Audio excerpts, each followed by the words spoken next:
So yun mga kaputik, panibagong araw, panibagong vlog.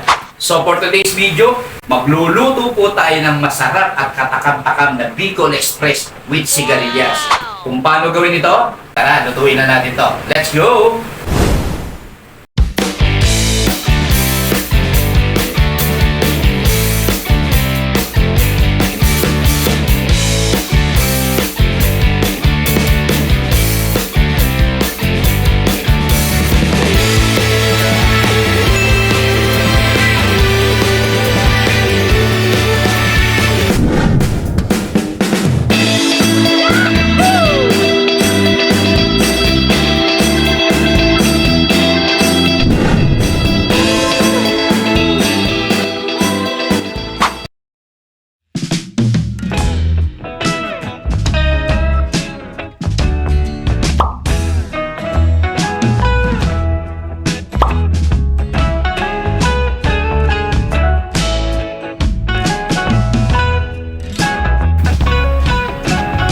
Para sa recipe na ito mga ka-food trip, napaka-basic lang ng gagawin natin, no? Maggigisa lang tayo ng sibuyas. Siyempre, sabay na rin natin yung bawang.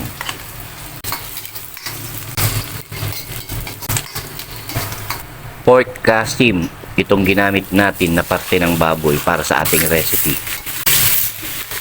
At habang sinasangkot siya natin itong ating baboy, pwede na natin timplahan niya ng paminta at pampalasa, no? Lagyan natin ng patis.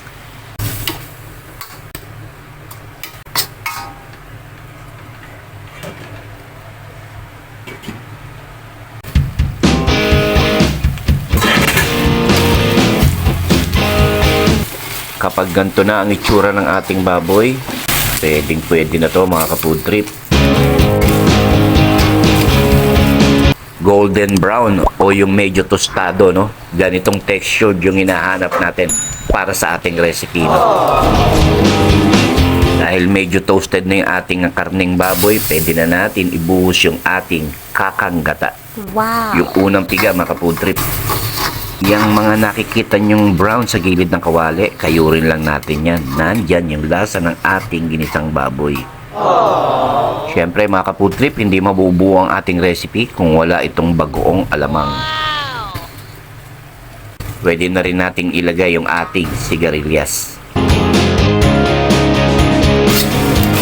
Halu-haluin lang natin yan mga ka-food trip, ano, hanggang sa magpantay yung luto ng ating sigarilyas.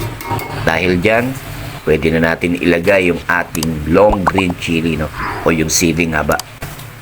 Takpan lang natin yan mga ka-food trip, no? Pakuluan lang natin ng 2 to 3 minutes. Yun na nga mga ka-food trip, ano? At dahil luto na nga itong ating recipe, medyo patutuyuan na lang natin yan, no? Para mas masarap itong ating Bicol Express.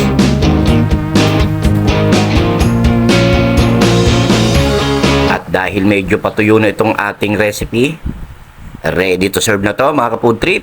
Let's go!